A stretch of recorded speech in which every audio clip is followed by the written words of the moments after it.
Ladies and gentlemen, it's 5:30, and the planning board will be called to order for the Monday, August 6th public meeting. I make a motion to call the meeting to order. Second it. Aye. Aye. Aye. Aye. Okay, we are now in session, and we have a fairly short, although possibly lengthy, series of items this evening. The first one I will announce for public and other record is a favor, which we've been asked to do as the planning board, as a favor to the trustees, which we discussed in our work session last Monday. And it is not something that the village regulations or something tell. Can't hear you. Can't hear. Is there a microphone? Please speak louder. There's a microphone here. Charlie, can you? Doesn't work. Maybe, I don't know what, I will yell some then, all right?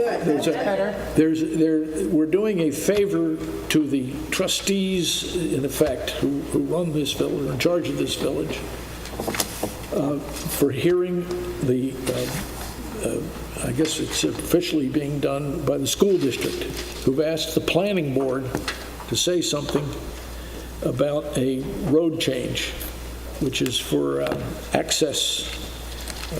Before that starts, I've been doing some homework again. And will you let me try to make, if you can hear it, make a brief speech about what the planning board apparently is supposed to do. People here are experts. Roy has been on the board forever and a lot of other people. But I'm going to state, because I keep getting inquiries about what the planning board does. This Thursday, I'm going to ask the village trustees to change the name of this board, because we don't do planning. There is a commission that does planning. We appear almost by accident in several little places in the village laws that deal with building. Sometimes a matter comes to us, and a lot of times it doesn't. It goes to the institutions many of you know well, the Zoning Board of Appeals and so forth. We're going to listen to the school board tonight, who want to get a change in a road, and we're being asked in effect, because many times we're asked to deal with traffic if it comes up in an issue. The village code says it'll go, one of the assignments when it's not a residence or something is to deal with traffic. So we're asked to give views. We're going to listen as carefully as we can to what and if we have to give a view, we will. Maybe it'll help both I guess the school board, maybe the village trustees. I hope it does. We'd like to be part of a good outcome. But it'll probably be reported in the local newspapers, in the press, that we've approved it. This happened a short while ago with respect to the ambulance department, who wanted to build a building, which the trustees of the village seem to be approving, but they asked us, would we review it? Now, it wasn't a matter for us, it's a matter for the village trustees. It's not private citizens doing it. It was a village action, and they asked us to review it as if, say, it was a commercial building. And we did. And we had a lot of people come and talk to us, which is what is fine. That's what our goal is. We want to hear as many views as people can do. It's better, more people around in the summer, obviously, than in the winter, and people come and spend time and gave a lot of views. We heard from neighbors and all sorts of people.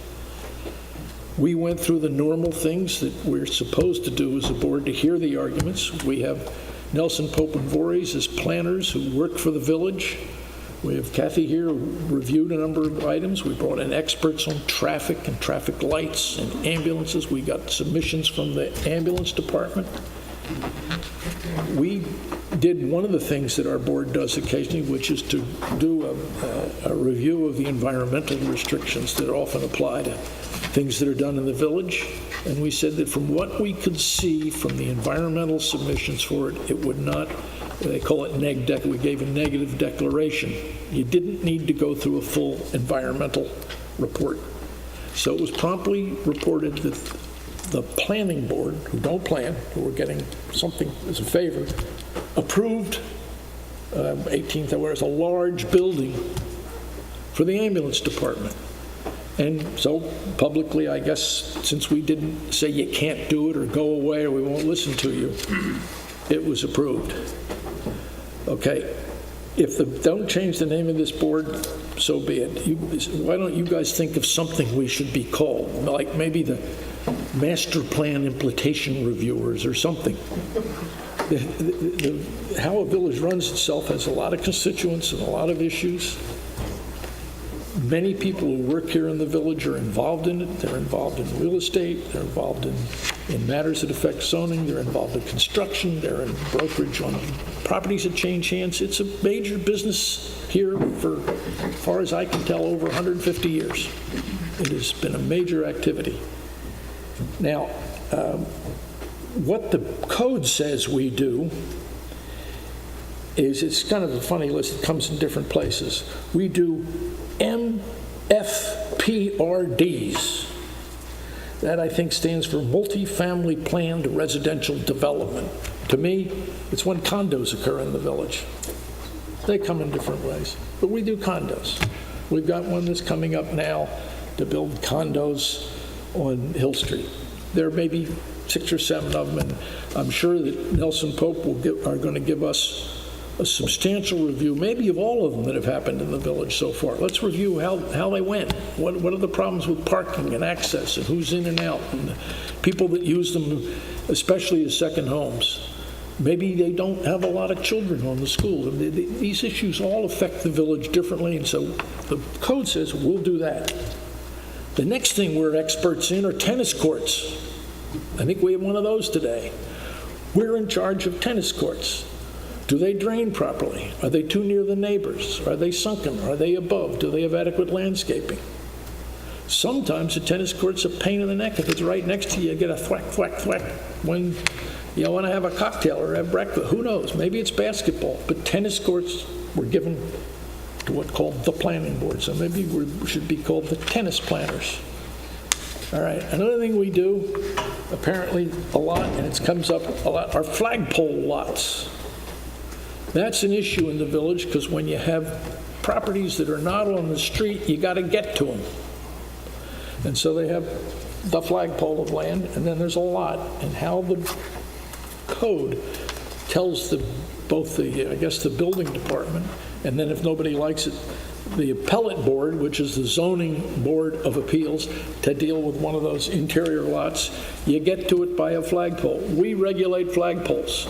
Width, length, screening, who's there, all that sort of thing.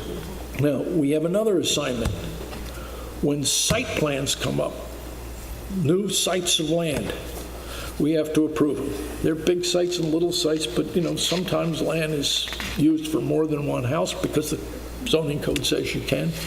We deal with site plans under the code. And the code says specifically when we do appear a few times that if a site comes up for approval by the zoning board, it goes to us to approve for any construction that is not for a one-family dwelling, so that's multiple things, we get the multiple family dwellings, or an agricultural building. I suspect that was important decades ago. We don't have many agricultural buildings we have to ignore. So when something comes up to us that is not a residence, it comes to us to review it with a whole series of things we have to check off. And things will come up to us if it's commercial, therefore, which is not a dwelling. We'll get commercial buildings. What the law says is we have to assess, and there's all listed one by one in the code, traffic access, interior circulation and parking, landscaping and screening, existing development under the master plan. Should something be, a business be there for, maybe it was there 100 years, whatever. Natural features, cultural features, pavement, lighting. That's the time we guess we get into lighting. Facades, drainage, if anything that's being, say, a place that's being built that's commercial, public utilities, handicapped access. They're all listed, one by one, in what the village trustees have said would be a nice, responsible way to run the village for everybody. We're, with, I don't know how many, maybe we got 2,000, 3,000, I don't know, we're not that big a village, but not everybody agrees on everything all the time, so every once in a while you got to resolve it. We also have to deal with energy conservation, it's listed now in the code, and the code's been amended a lot in the last 30, 35 years or so. The code even says, for instance, that our board has the power under the code to require neighboring properties to participate in the construction of any joint or shared improvements at an application. Now that's, sounds to me, maybe that's communism. You got to help your neighbor whether you want to or not. But anyway, it says we can require them to share. Fine, that's what the law says. Now, for all of you, I think there's a couple of things that have come up. One of them will be later after we deal with the school board first. And if you're interested, we're delighted. We want to hear from. We've got to hear from you. You can't do the job unless you hear from people and they come and they give an opinion as to the village. The zoning. This is the zoning code. You don't want to get there. You can get them sometime. It took me a while to get it. I read it in detail at least 3 times in about 2 years. I agreed to get involved in this. I agreed to get involved to help Roy Stevenson, who's done it for years and is very good at it. I've known him for years. There was a vacancy. It needed to be filled, so I said, all right, I'll help out for a while. But if you hear this stuff for a long time, it always changes.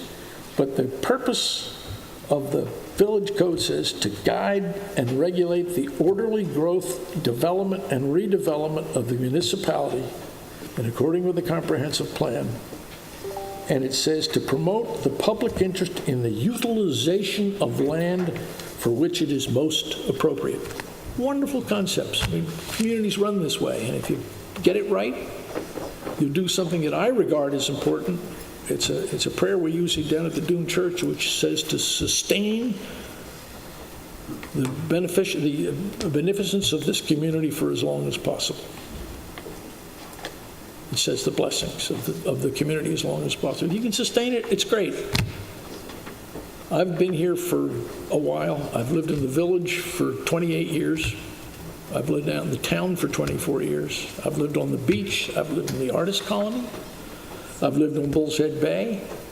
I've been before almost every board for one matter or the other, plus or minus, just by accident, wasn't my goal. I think I've been represented myself or had opposed to me almost every proper lawyer in the village. And I've got some accidental experience. It means I may know nothing about it. I'm a complete dilettante. But I've tried to sustain it in church for 33 years. I've been trying to govern a club for 47 years. I've been turned down by the zoning board on applications. I've had fights with the trustees of the commonality and freeholders, the Dongan guys. I know that system much too well. I've read tens of opinions that relate to that. And so I'm all ears. If we can make things better longer, it'd be when I grew up in Philadelphia, and I've seen what happened to the New Jersey seashore, where I went and my family for years. You don't do it right, you may not like it. You might. Depends who's arguing their case. But if you get it right, it'll be wonderful. So anyone who wants to speak on that today, and maybe getting the school buses to move better, which is our first issue, is a very important thing to what goes on in the village. End of speech. Now, when you speak, try to be more succinct than I've been. But I wanted to let you know, we're all ears to hear this stuff. So let's get it out. Let's find out what it is. And if the code doesn't fit, you got to go to the trustees to change the code or make it better. We get what they've done over the decades. Mayors and trustees. So, what do they say? Get out early and vote often. That's the only way. All right. Would this Board of Education like to take the floor in this public hearing and tell us what's up so we all can hear what's going on there at the elementary school behind the town? We have counsel? Yes. Thank you, sir. Would you please, Charlie's asked me to remind everybody, please, if you can use that mic as much as you can, Or in front of the table. Or in front of... or in front of the table. He would like you all to have a better mic than I apparently have here, so thank you. Fair enough. Thank you. Mr. Chairman, Planning Board, my name is Michael Vigliotta. I am the General Counsel to the Southampton School District. We're here today, as Mr. Chairman, you mentioned, because we are in the process of creating a bus egress over at the Southampton Elementary School. Just to give you a little bit of history about that property, in 1977, the town of Southampton purchased the property from the school district, but the school district, in the deed, maintained a right-of-way over the southern portion of that property. Starting in 2017, we began discussions with the town as to how to use that right-of-way that we already had. So what we ended up doing was developing an agreement with the town concerning the easement. And at the same time, I had reached out to the village to discuss this project with the general counsel to the village because we have multiple municipalities involved, the school district, the town, and the village, and wanted to ensure that we could work together to complete this project. The attorney for the village recommended that we request an opportunity to come here before you, which we thought was a good idea because when projects of this nature occur, the public looks for this type of forum to have an opportunity to speak. So that's why we're here today. I will say that we have regular board meetings. We're not looking to push the decision onto the planning board in any way. The school district has already had this project reviewed by the state education department, by the board, and has gone through the procedures the school district typically would to get it approved. So while we're here today, the school district's not going anywhere, and any questions or concerns that may arise as a result of the project today or down the road in the future, the planning board, the school board is certainly there and ready to hear them. The general process, just to get to the project a little bit, the general process now is that buses enter from Hampton Road and exit onto Pine Street. And the plan here is to open an egress only on the southern portion of the property so that buses will still continue to enter where they do now, but will have the opportunity to egress only from the southern portion of that property. Only, or just some of the buses, some of the time? Some of the buses, some of the time, and it's only an egress, it's not an entrance. Thank you.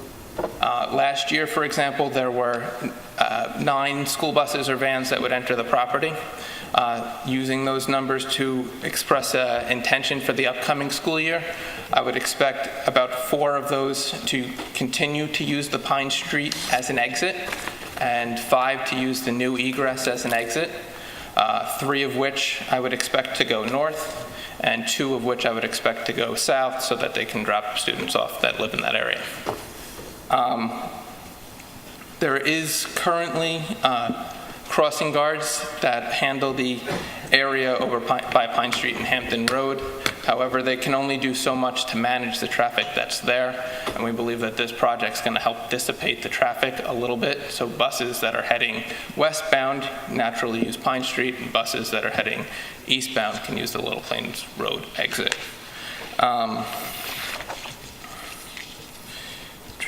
We also have had a traffic study done by L.K. McLean Associates. They determined that this project will have no detrimental impact on the traffic conditions at the existing driveway location.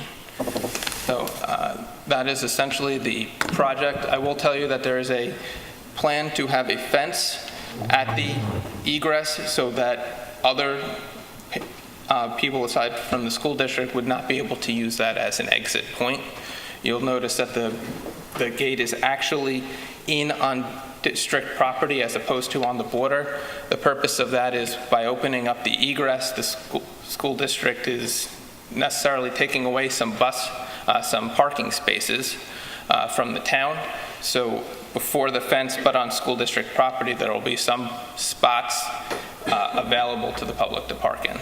That's about 5 spots, and it's actually the same number of spots that have been taken away. So There's no net change in parking spots for the Correct. jam that always occurs at the town? Correct. Okay. Status quo. And when you say, it means the drivers will have a button and the gate opens? I believe that's the intent, yes. So only the bus drivers can open it, and then it will close behind them. You have any questions or concerns? Will the buses that go, before, when we had just a working meeting and when you all came before to present the concept, a question, as I recollect, was raised about where the bus is going. Okay. Are there many students that are, south of Hampton Road and to the east? Or is this is really just a diversion to get away from the jam that's by the brokerage house? I don't see any disruption or change in what has been for the greater area. The only difference is rather than exiting Pine Street, heading north, then heading east on Hampton, and then heading south on Little Plains Road, the buses will get to Little Plains Road a little more quickly than they did in the past. Okay, so the residents who came to us, some expressed concern, I guess, directly and indirectly, for residents that are south of Hampton Road, for when the buses go the normal way now and turn down Little Plains. That's 50 students, 5 students? Can you give us a feel, just to say, for relative volume? I wouldn't be able to give you a number of students. I know the anticipation is 2 buses for this upcoming school year. Okay. They're already going south on Little Plains. They're just getting there a different way. That's correct, yes. It's a cut through, for lack of a better term. Jane, you have any questions? I don't have a question so much as I understand that it's really a problem on Hampton Road for everyone, whether you're a school teacher or whether you're on your way to town hall for something or just in the village doing an errand. That time, that 3:30 time, you just want to avoid.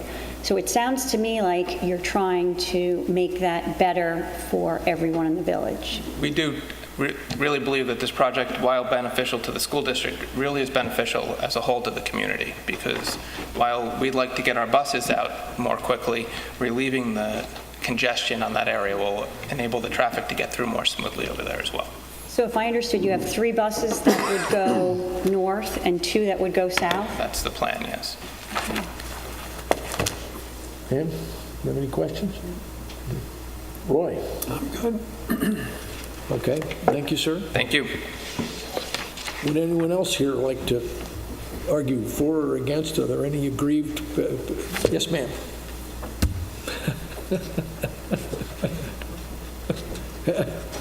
Christine Sullivan Whitaker, and a number of us are here from Cameron Street. Yeah. Not to be against that, but just to make it very clear that something has to be done about Pine Street and Cameron Street. Since Pine Street was made one way, I've forgotten how many years ago, but we did not have Citarella, we did not have the density and the congestion that we now have. Right. And Cameron Street was bumper to bumper frequently on Fridays this July because there's a gridlock at the light, and Pine Street is also, and I believe Meeting House Lane is also impacted. So just the general area needs to be looked at. Regardless of what you do about the school buses, it's a real problem. Thank you. Council, is that a school board problem, or is that a village administration problem, the Pine Street congestion, which I think was raised? I wasn't on any board, but I listened to all the hearings about Citarella opening, which was a I believe that would major be planning topic at one point. But so does the school board have a say in that? I understand there were funds available to the village. I forget, someone in Village Hall told me funds were available to the village for putting in, and not the school board, but to the village for putting in improvements to parking for safety with the children and everything else. Where the goal that everyone, and that the congestion of Pine Street may relate to that. Is that an area that the school board knows anything about, or is that someone else's concern primarily? I believe the traffic off of the property, off of the school district property, really isn't within the school district's control. All we can really control is parking on the school property and the buses exiting from there. Okay, thank you.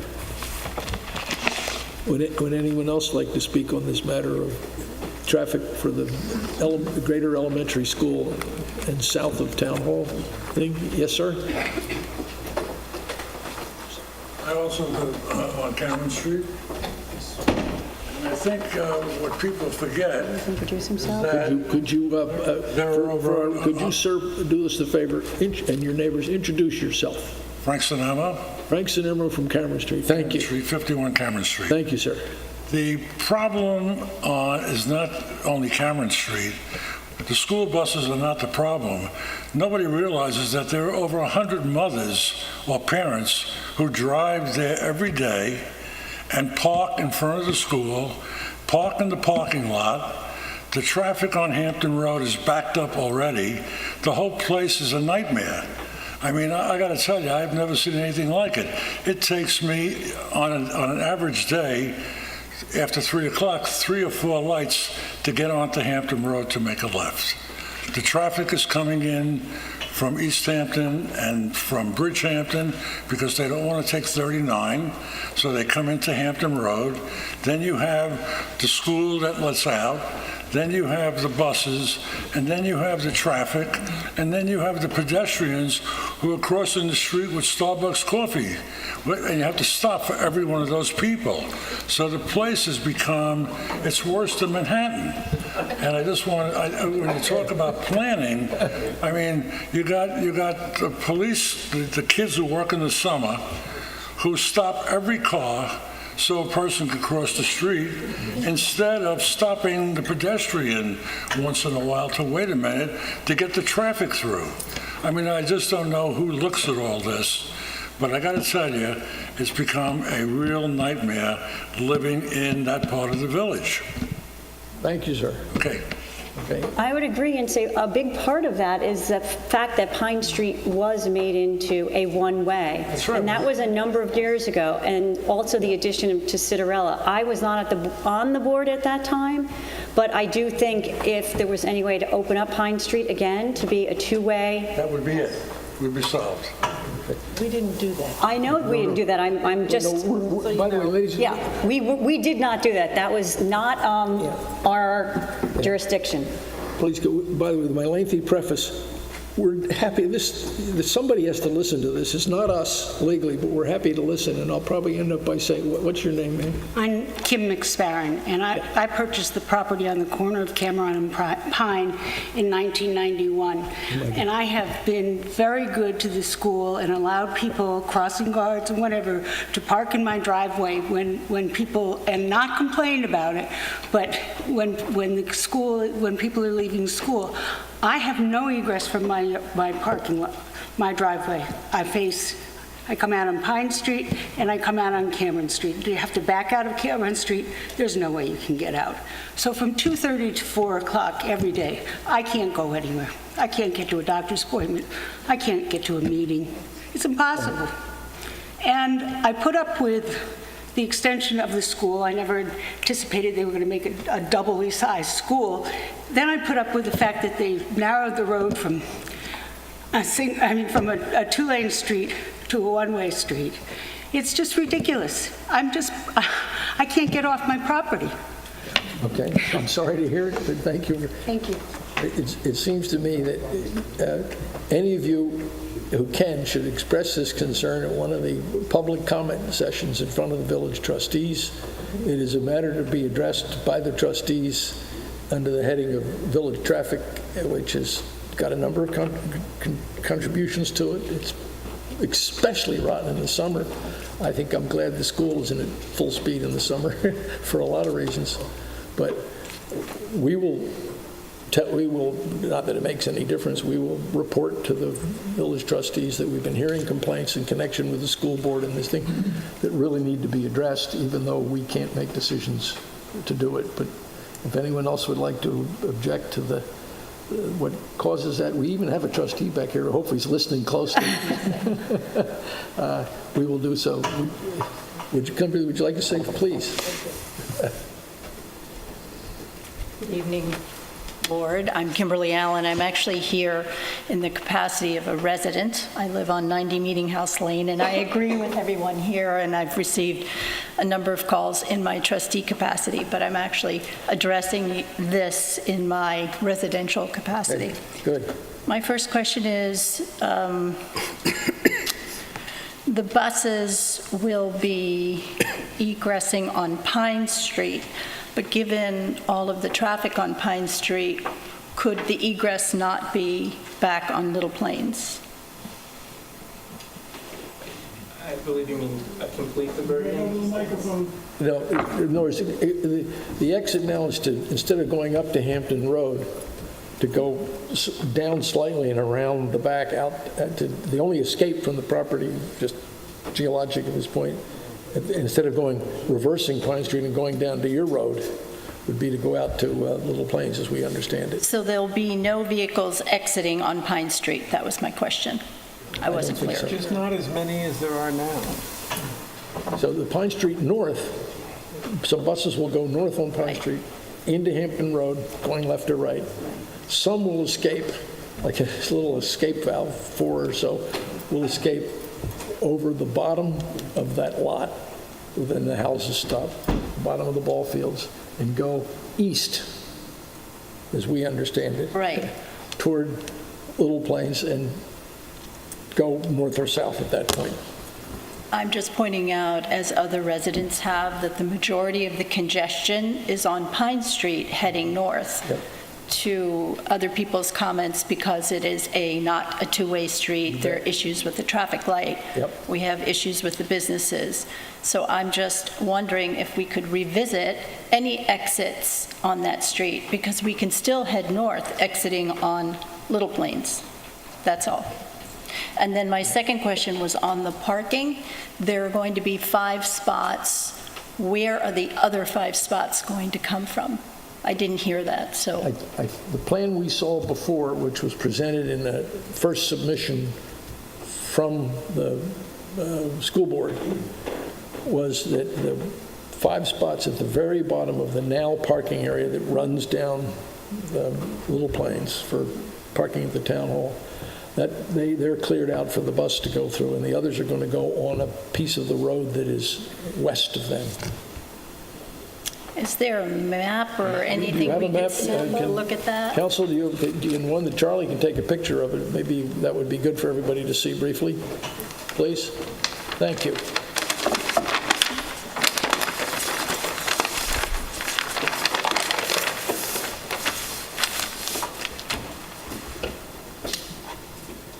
If I may, I can just explain briefly what's going on here. As you see at the end of the school district property here, we currently have parking spaces and followed by a turnaround. This is the border of the school district property and the town property.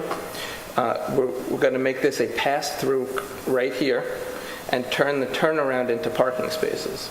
So if you look at the spot over here, where the turnaround currently is going to become the 5 parking spots that they're losing as a result of creating the egress. Thank you. And last question, thank you very much. The gate that will require, I guess, some type of mechanism to open, where are the buses waiting for that gate to open? So if you look on the map here, the buses will come through here. The gate will be before the new parking spots. It's actually better to explain here. So the new parking spots are right here. The gate's The going gate's at the beginning. to be to the western portion of that. So the buses will come down, press a button to open the gate and pass through, and then the gate will close. So it's not close enough to the road to create any traffic situation? That was my question. and Correct. you've It's answered it. actually not even on the border between the town and the school property. It's further in on school property to accommodate those parking spaces. I think the additional egress will be helpful then. Thank you. Okay, and since you've been here, tell your colleagues there's a major parking problem there that needs to be addressed. Yes, If you want the view we of know that. volunteering to hear. Thank you. And try to we're hear hearing, others. we're hearing a lot of that. Thank you very much. Thank you, Kimberly. Anyone else wish to speak? I guess we should have a motion that our gratuitous hearing of this on behalf of the school board is over. And if anyone wants to come back, we can, I don't think we'll continue a public hearing. We'll petition this again to show up, so we're not continuing. So I'm not sure we need an official, we can't take official action, so I'm not sure that, other than to terminate the discussion. Just terminate the discussion. We can do any other, so the discussion is now terminated, if that's acceptable to Roy. I don't know if we ever opened the discussion, so there's no motion to close. No, but you can just officially We want to end the declare it discussion terminated. if we can. It's great to be orderly under maybe the slight disarray of our code, but so the discussion is ended. I think that you did not mention something that maybe, because there are a lot more people than usual here, that we do not even have to approve or not approve of this, because this is a school. And that the school came to us graciously, just letting us know, so that we don't have the power to say yes or no. We just have been listening, and we understand there's a problem. And so if publicity says we've approved, like the ambulance department, well, that's fine. That's life, that's the case. When you hear it, I guess if you don't take radical action, you've approved. But I hope the school board can deal with the kids and the parking and the mothers, especially the mothers and the young people. So the best of luck. Okay, our second item on the agenda today is Cal's Associates at two, I guess there's one application for the bottom of Little Plains Road. Shall I proceed? People, in case they don't mind you, that's fine. I'll find seats. Say the word, Alan. Yeah, they're in again. Okay. This is simply an application. And you're John Bennett again. Yes. I'm Nice to sorry. have you John back. Bennett for the applicant. Bennett and Reed, 212 Windmill Lane, Southampton, New York. This is merely an application to to reapprove a two-lot subdivision that the board approved on September 2nd, 2014, on the corner, it's this northwest corner of Gin and Little Plains. These are two lots for some time. They're actually shown on the 1980 subdivision map as two lots. They were purchased, described as two separate lots. They merged by operation of law, or purportedly merged by operation of law, because there's arguments you can make both ways, when the village upzoned the area to 3 acres. When did that happen? It was would have been the early 80s, 82, 83, 84, something like that. Okay. And then on December 19th, 2013, the Zoning Board of Appeals, not surprisingly and inconsistent with both the state law and the village law, unmerged the parcels because of course, one of the primary things, probably the primary thing you look at when you unmerge parcels or grant any sort of variances, the impact on the character of the neighborhood. We were able to demonstrate between the block formed by Little Plains, Gin Lane, South Main, and I guess that's Toilsome, there were no conforming lots, 0. Sort of scratched my head as to why that block was zoned R120 as opposed to left R80. By neighborhood, we have a vast zoning map. By neighborhood, you mean in between South Main and Little Plains? From the block formed by Gin Lane, Little Plains, South Main, and I guess that's Toilsome is the southerly most of those cross streets. That block. Thank you. Probably 60 lots in there. Okay, no, I Don't just, hold me to it. None of them conformed. Okay. The board had, I think that's Foster, John. excuse me? Foster That's Crossing. I'm sorry. Foster Crossing. I always is forget Foster and Toilsome is before Foster. I'm sorry. Thank you. Foster Crossing is the one. But anyway, so not surprisingly, the Zoning Board of Appeals approved that unmerger. As a matter of fact, we don't have to make an application to the Suffolk County Department of Health Services because these lots will not need subdivision approval because they are shown on the 1981 tax map and are thus, there's no subdivision approval is necessary. No question but that zoning board of appeals applications runs with the land. I confirmed that not only with village council, but we have confirmed that in writing with the building department. So really what we're here for is to have the board approve. So then after the zoning board of appeals application was made and approved, an application was made to this board to approve the subdivision, which is really sort of a technical approval at that point, because there's no need for any health department approval. The zoning board of appeals has already created the lots.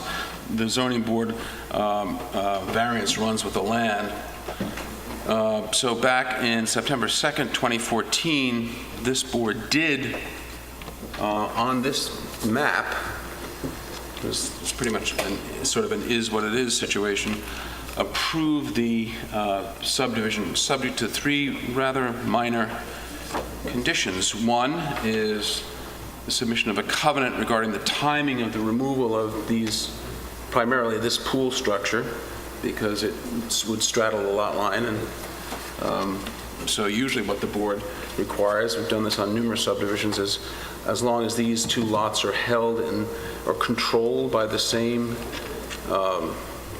family, you can leave the pool where it is, but as soon as one of the lots is conveyed out, the pool, the non-conforming pool, would have to be removed.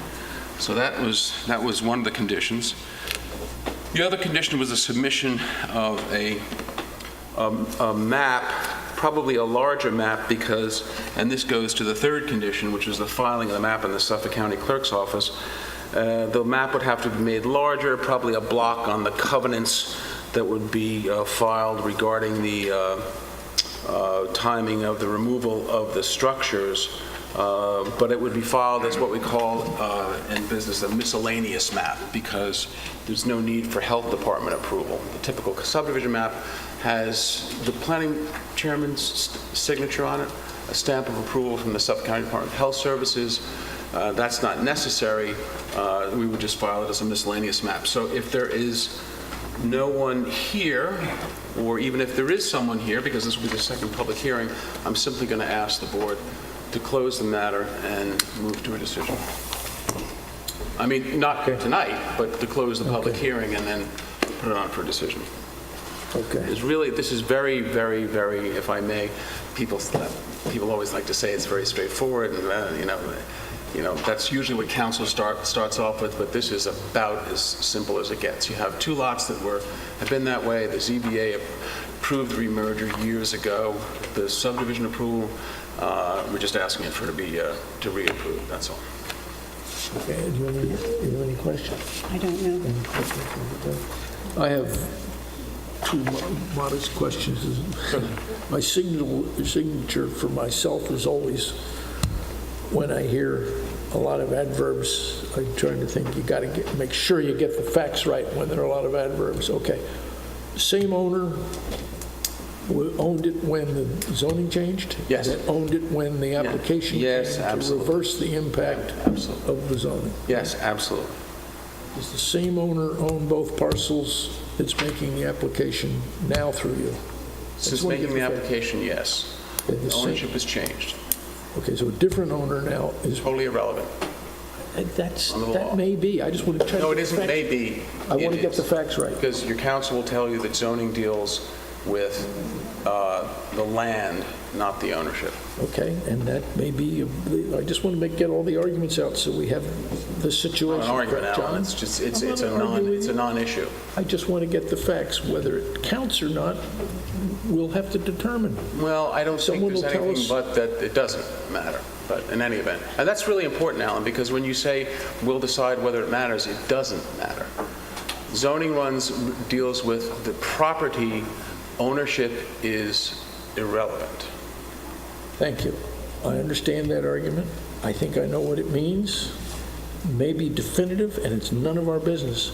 But I don't believe in our doing our work here we're in a position to always take the opinion and legal conclusions of an advocate for an applicant as definitive, and so we just have a burden to get it right. Maybe we will. Quoting the Court of Appeals of the State of New York, I wouldn't be so bold as to make a statement like that and suggest that you rely on my opinion. I'm quoting the Court of Appeals of the State of New York. Thank you. And maybe if we get that, that may be fine. Okay, thank you. Chairman, can I add something? Yes, ma'am. I just wanted to add something for the record. In the decision from September of 2014, I believe it was. And that was the one that came Okay. before the board, There the is- second one, yeah. There is a reference to this being a type 2 action, which is actually not the case. It was an unlisted action, and we did an EAF. We did a review of an EAF. We did a Part 2. We did Part 3. And we had recommended a neg deck be adopted. I don't have record of that having been adopted, Good. but I have a copy of it, and I would recommend that the board adopt that now, just to make sure that there's a full circle there before this public hearing is closed. The prior board did a I believe so, but I don't Environmental have record of that, Yeah, okay. official record, so I would just recommend that the board adopt that. You have to know what it is, okay. Are there any, well, thank you, John. If there's any other here, we'll hear anybody else who wants to. Thank you very much. Thank you. Now, John, what is the status then, if the ownership has changed, what is the status of the applicant with regard to the 3 conditions? No, there's no change at all. There's no request for any sort of change of the conditions. If the ownership has changed, is it unified ownership now? They're controlled by the same family members, yes. Shouldn't that be a representation made by the applicant to the board, so the board knows? Yeah. Well, you didn't seem to want to answer the question. No, I didn't seem to want to ask the question. I said that the change in ownership has no bearing on it, but as it relates, and I think this is what you're getting at, Bo, as it relates to the condition about timing of the removal of the structures, I will represent to you that the ownership is in the same It has family. changed, but it's in a different Absolutely. unified ownership. I think that's what Alan was trying to get at. I didn't hear that. Thank you. All right. Yeah, okay. You go so fast So sometimes. those 3 We're after conditions the are facts. requested for Absolutely. renewal. Yes, yes.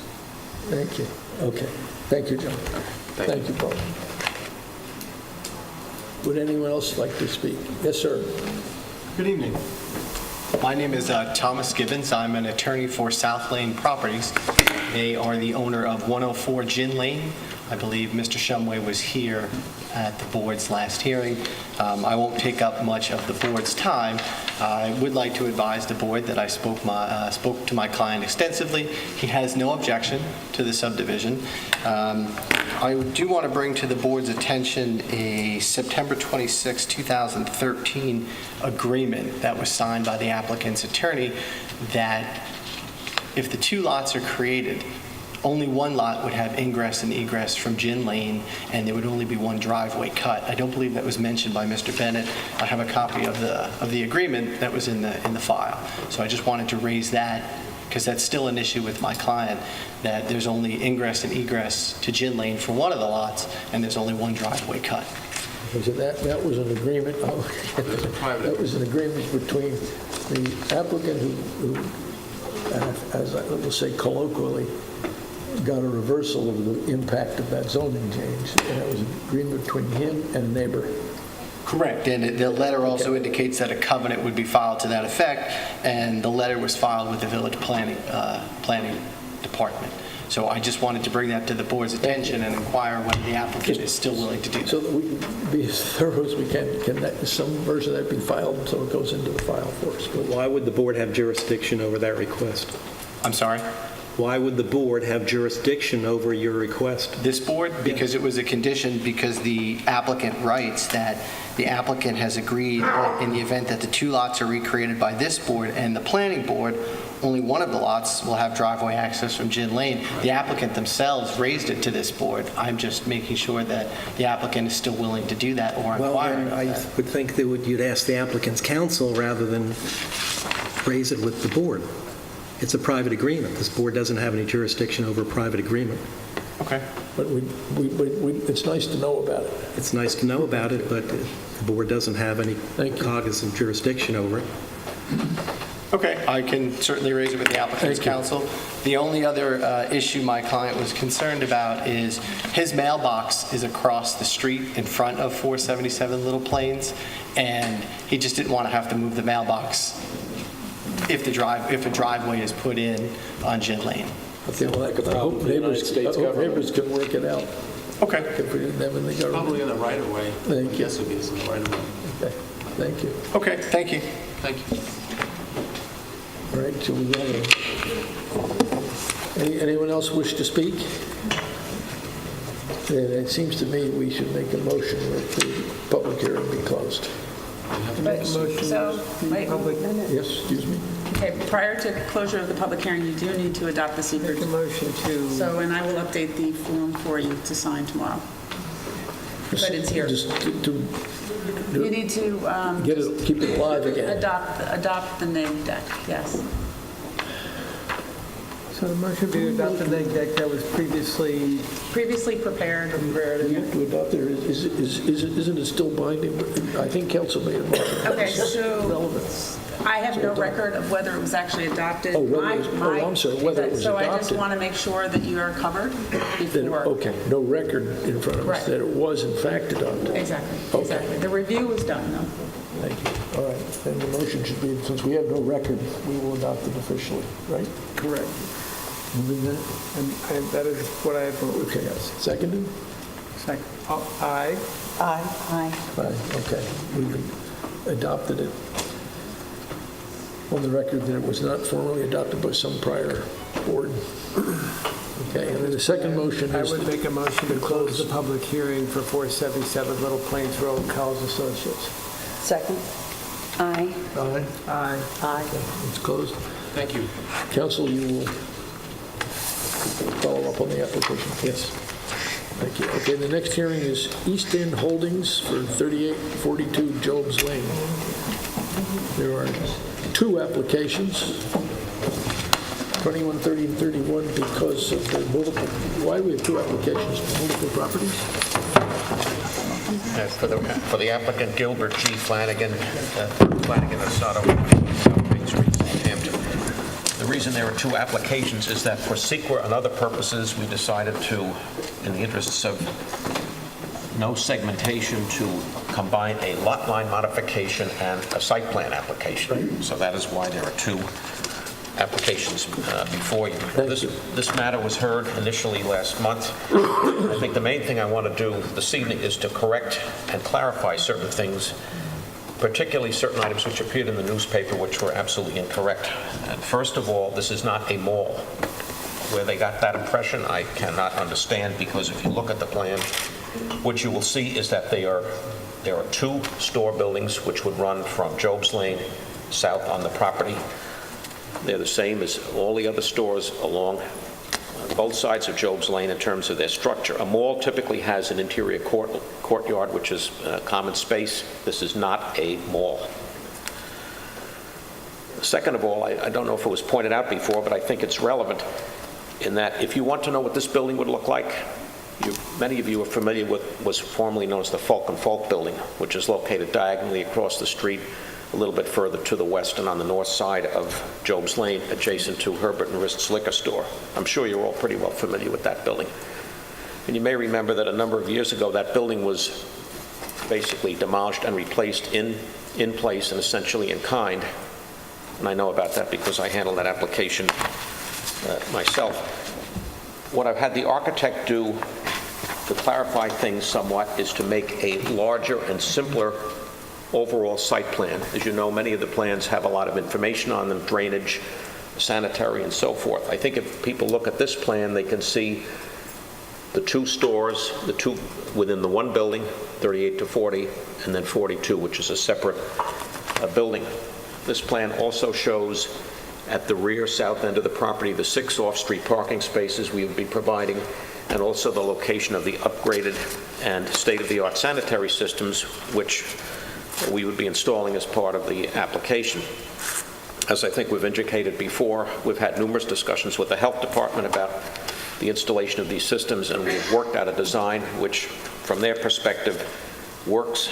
It'll probably be the first of its kind in the village, and suffice it to say that it would substantially improve groundwater quality, and also we would believe it would improve the quality of the water in Agawam Lake. With respect to that same issue, it is important to note that the area behind the proposed buildings would be constructed of entirely pervious materials so that there would be 100% runoff contained on the site, which is not now the case.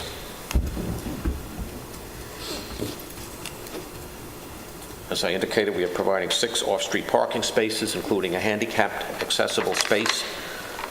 The building design will be handicapped accessible, whereas you know many of the buildings, the large majority of buildings on Jobs Lane are not handicapped accessible.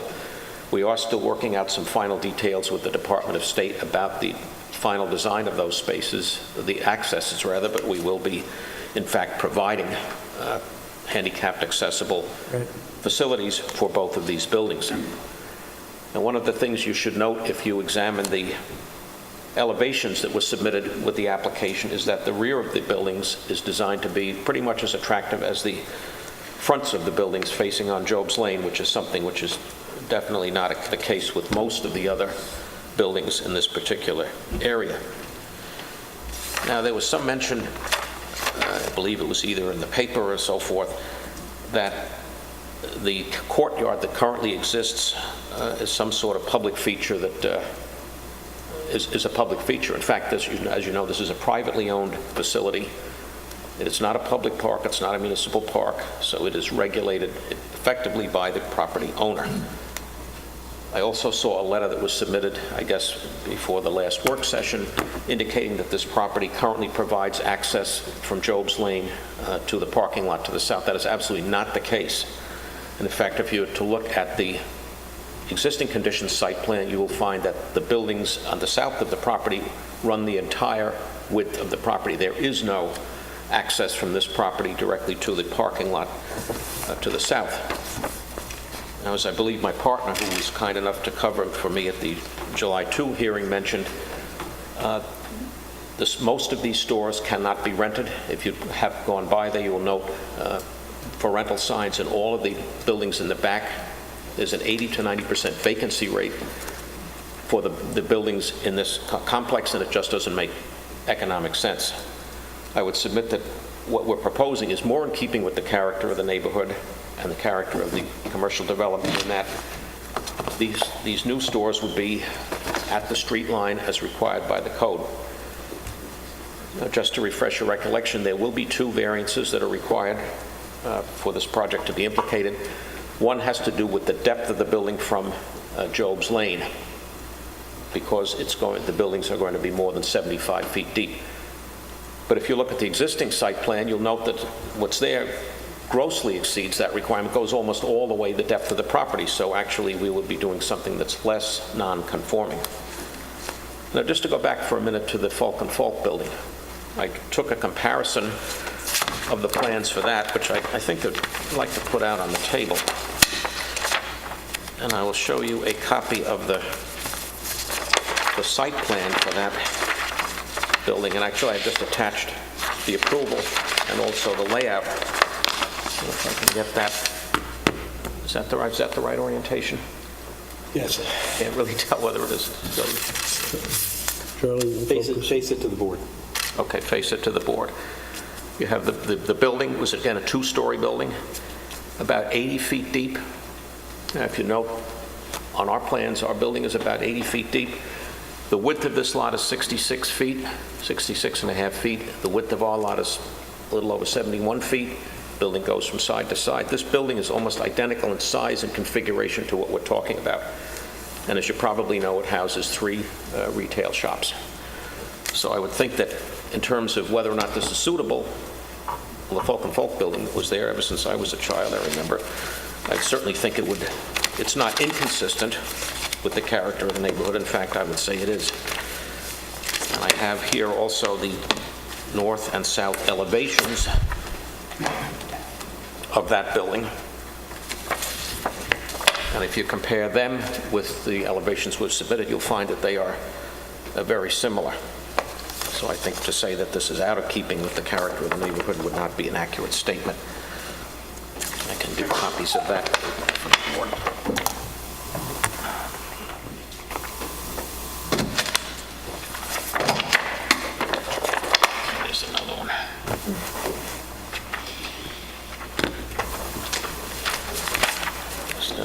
site plan goes, just for the record, I'll give you copies of that as well. Thank you. Oh, this is There you go. There's one for you. How many you want? Three? You can pass. Yep. and get How out many to you them. want? I've got 'em. These are yours. These are yours. This is the across the street one. Diagonally across the street on the opposite side of the road. This is just to the east of Herbert. Just to the east of Herbert's. Correct. You may remember that the former building, the original Falk and Falk building, had apartments on the second floor. That now that area is used for storage, but the physical size of the building is essentially the same. There was also a question made about whether or not we should provide some kind of access from Job's Lane back through this property to reach the parking lot. Again, I repeat that there is no such access now, but under the code, in order for us to do that, we would have to provide at least a 15-foot wide access because of what the code requirements are. You either have to have a 0 setback or a 15-foot setback for fire code, safety, and other reasons.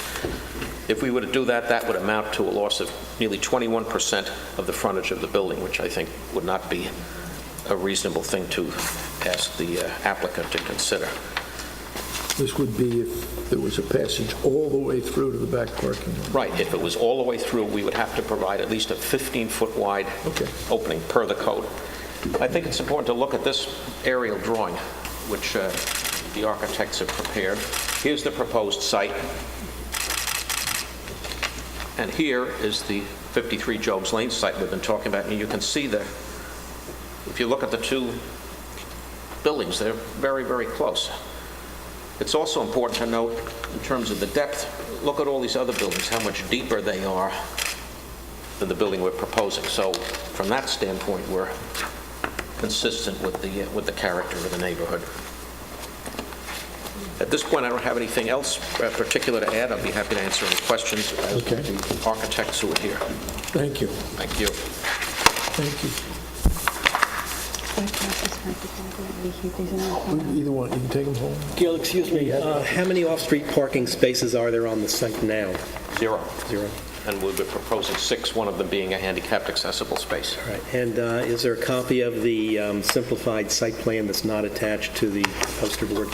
We have extras of those. If you could just submit one to the file at some time, not necessarily now, but...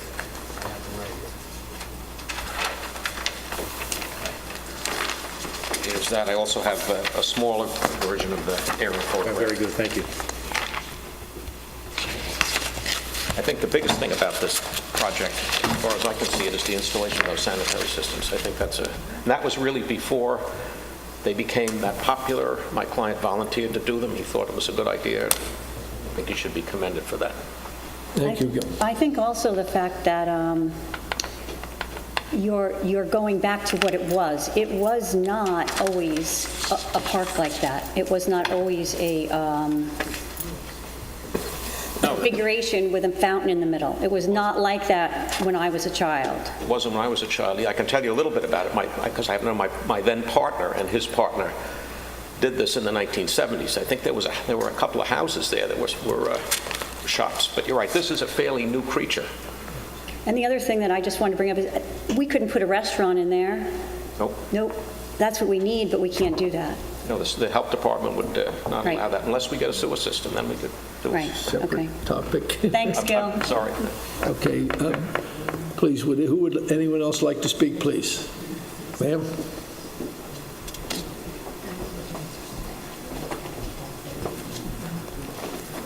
I have a statement. I'll be passing out a copy of that for each of you. Introduce yourself. Excuse me. Excuse me. Yes. Charlie would like to maintain better records for us. Would you, everybody, even if people generally know who you are, please state your name and residence I am for us, please. about to do just that because there was a lapse in the Southampton press that I'd like to correct. My name is Evelyn Conrad, and I was really rather unethically, or at least unprofessionally, quoted in that article.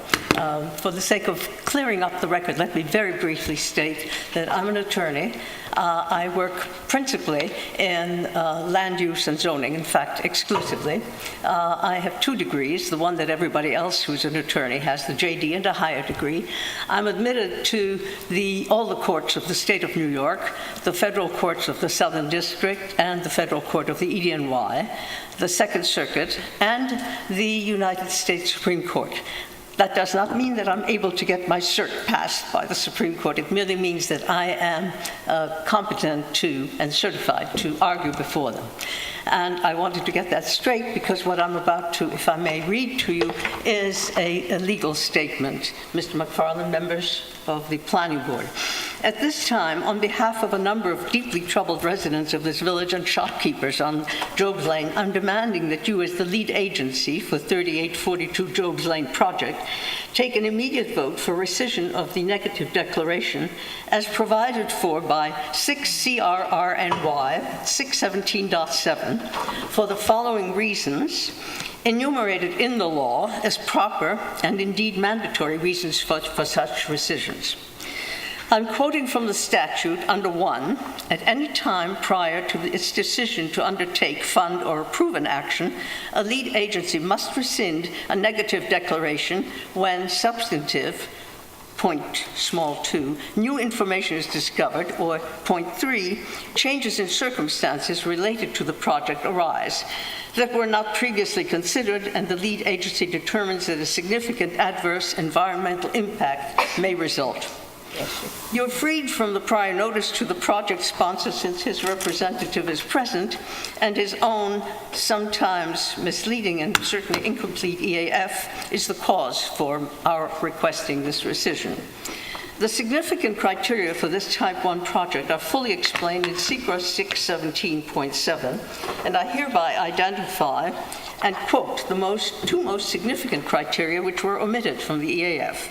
617.7C, criteria for determining significance. 1, these criteria are considered indicators of significant adverse impacts on the environment, and sub 5 and sub 8 are the ones I'll quote, but you'll have this in front of you. Besides, I'm sure you all have the secret manual, or do you?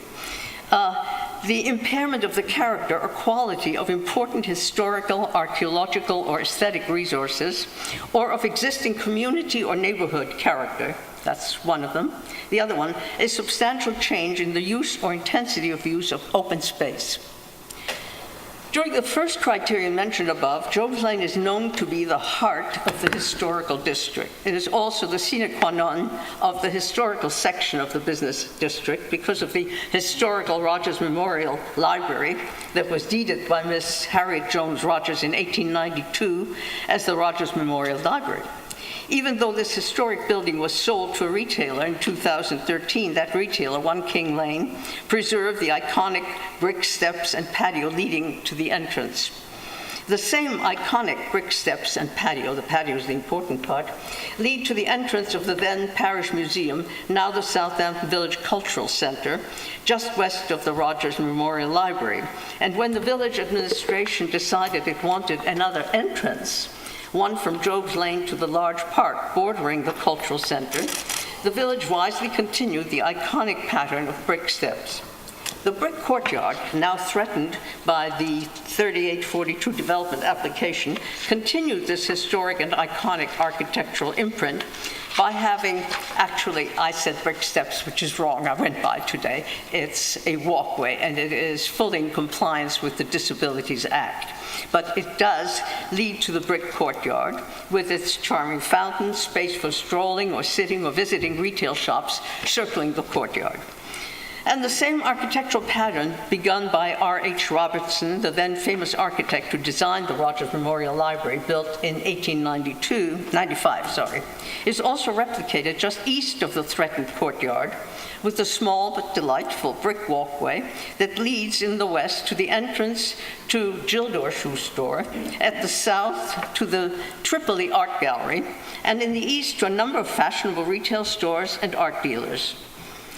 In addition, west of the courtyard, there is another area which contributes to the historic Jobs Lane character, namely the steps leading to additional retail shops which open from another brick walkway or small courtyard, also our famous Kevin Maple whom you can reach to have your hair done off that small courtyard or walkway. As for the forbidden loss of the open space constituted by the courtyard, which is covered above, in 617.7 C1 small 8, which cites a change in the use or intensity of use of open space as a sufficient criterion for rescission of a negative declaration, the threatened courtyard gives visual relief and pleasure to passers-by. One neighboring shopkeeper suggested it would be an ideal spot for a tiny restaurant. That seems to be forbidden. Actually, I'm thinking of an espresso and wine bar. I don't know if that limited use would be permitted. Or perhaps Sip and Soda could be persuaded to put an ice cream fountain for its famous homemade ice creams. We'd have a little local business going there, which would be nice. At any rate, as a proper and immediate initiation of the scoping process will show, there are few, if any, other spaces than the Jobs Lane courtyard that our residents and visitors would be more reluctant and unwilling to give up. Ergo, it is time for rescission of the negative declaration and the beginning of the creation of a well-publicized scope to which the leading agency should invite Southampton residents to contribute at well-publicized public hearings.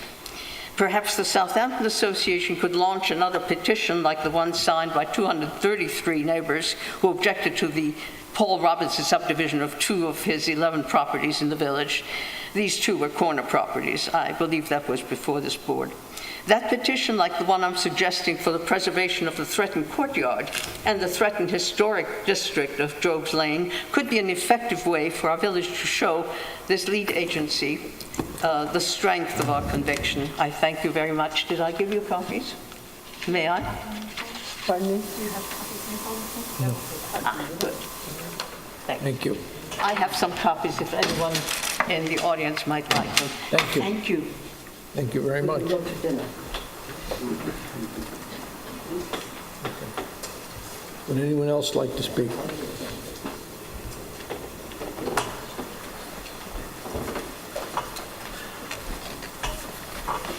Good evening, board members, Mr. Chairman. My name is Jeff Bragman, 15 Railroad Avenue, East Hampton, New York. And I'm here tonight on behalf of Sue Madonia, and I think partly on behalf of the character of the village of Southampton. I was interested to hear council discussing SECRA. It's always, that's the New York State Environmental Quality Review Act, and it's always music to my ears to hear it recited. And I have to say, I was at the planning board's last public hearing session, and I wasn't at that time representing a client, but I did observe the proceedings, and I saw something that I've never seen happen in 30 years of law practice. You had a neighbor stand up as you were involved in the business of discussing this site plan. Sue Madonia asked to speak and did stand up and said, I didn't have enough time to review the plan, I haven't gotten counsel, and I have some problems with this application, and they dealt with the proximity to her building and the screening and a number of other serious concerns. And she said, I'd like to be able to present those concerns and maybe get counsel, which explains why I'm here today. And I think the board wisely and appropriately said, fine, we're going to let you do that. And then, without a by your leave, the discussion changed, and it turned to the question of whether you should issue a negative declaration on the application. And my recollection, and forgive me if it's not yours, your recollection controls, but my recollection was I even heard counsel say to you, it doesn't make any difference. You can vote this negative declaration, and the board promptly voted a negative declaration. And for those folks in the audience that don't know what that phrase means, that's the ultimate decision you make when you apply our state environmental law about whether or not this project presents any adverse impacts. And the reason I bring it up and say I've never seen anything like it in 30 years is because, on the one hand, you told Ms. Madonia she could come back and you'd listen to her and take into account what she had to say, and in the next moment, you perhaps inadvertently adopted a resolution that absolutely made it impossible for you to listen to what she has to say, because the issue according to the technicalities of this New York State Environmental Quality Review Act, is decided. That was a mistake. And it was a serious mistake. And the requirements of following the procedures of SECRA, which is the acronym for this statute, the standard is the highest standard of law in the state of New York. It requires literal compliance. There aren't any other statutes that have that requirement. You must literally follow the procedural requirements of SECRA. And I would suggest that by acting appropriately, I think, and keeping this hearing open so that you could hear Sue Madonia, and then contradicting that action by saying, we've decided that there are no environmental impacts, you made a mistake. And we all make mistakes, and fortunately there's a way out, and that's to take a look at it and understand what happened. And so I was interested to hear Council's remarks about rescinding the negative declaration, because that's exactly what I was going to ask you to do as well. And I wanted to remind you at the same time that this case is categorized as a Type 1 action. And for those folks in the audience that don't know the rules of the road under this environmental review process, that means that this is the most serious type of application, and it is presumed likely to cause serious adverse environmental impacts. In fact, the burden on me, representing a neighbor, to talk about impacts is very, very low. I don't have to demonstrate that there will be an impact.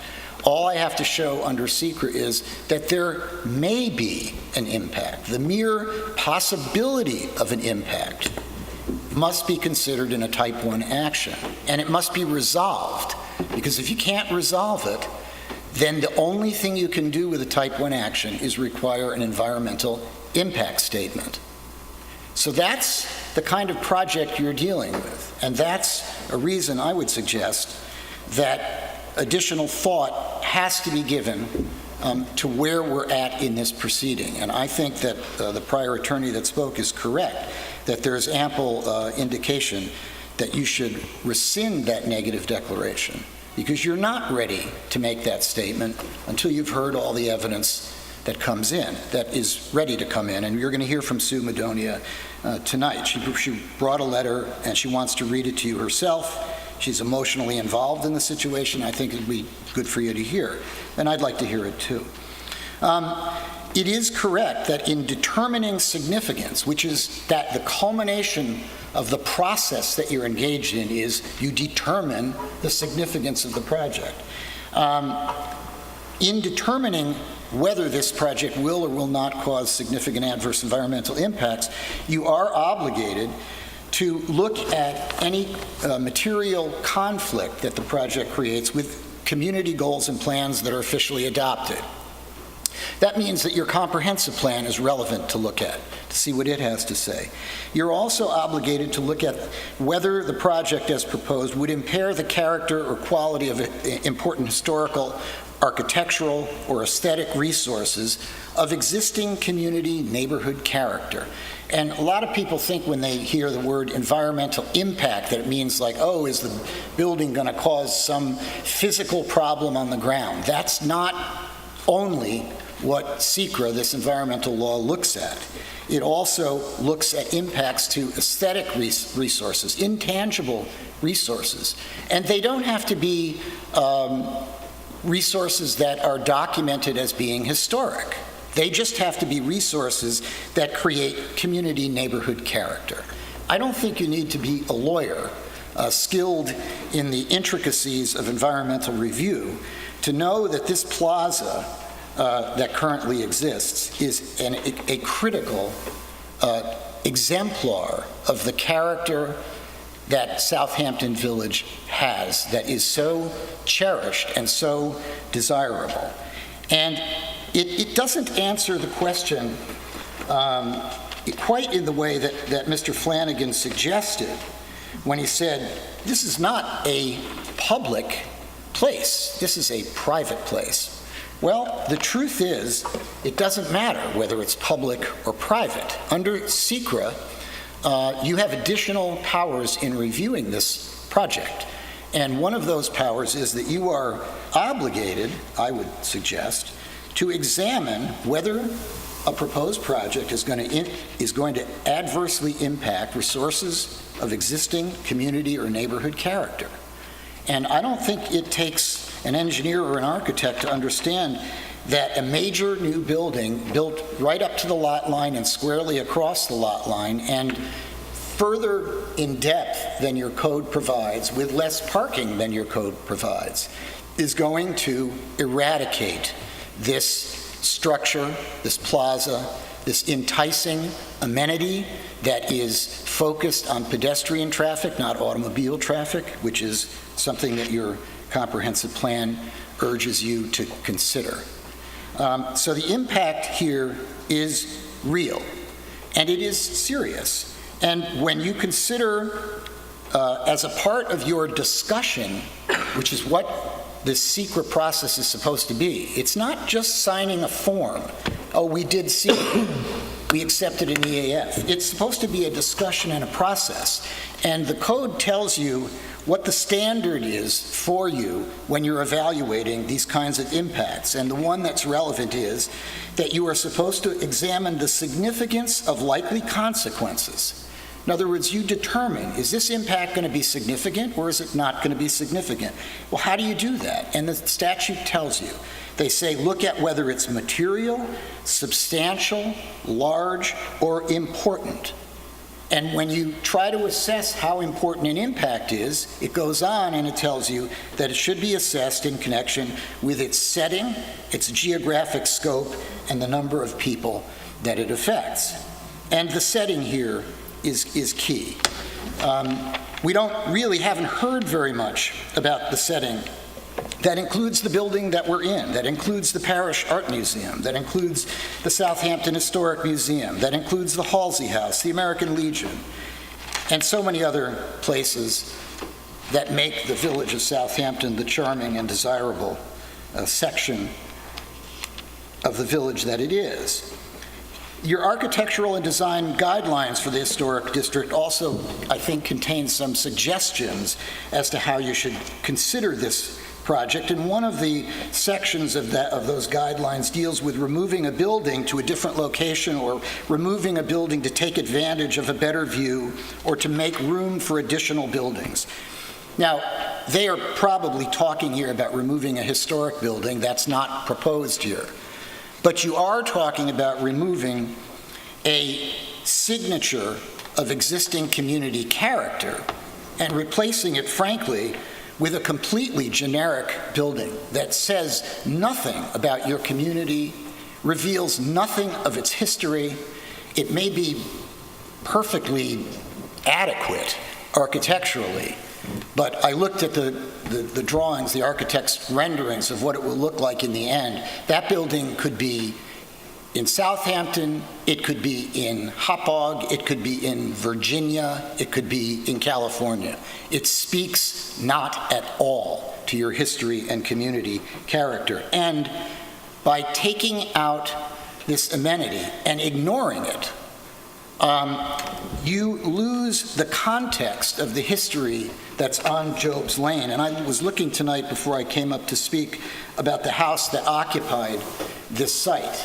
And it was a charming house, but it underwent renovations and revisions, and so it did lose its historic character. Ultimately, it was stucco. But the one thing I noted is when I looked at the aerial view of where it was situated, the footprint really suggests the courtyard that evolved, the footprint of the old building.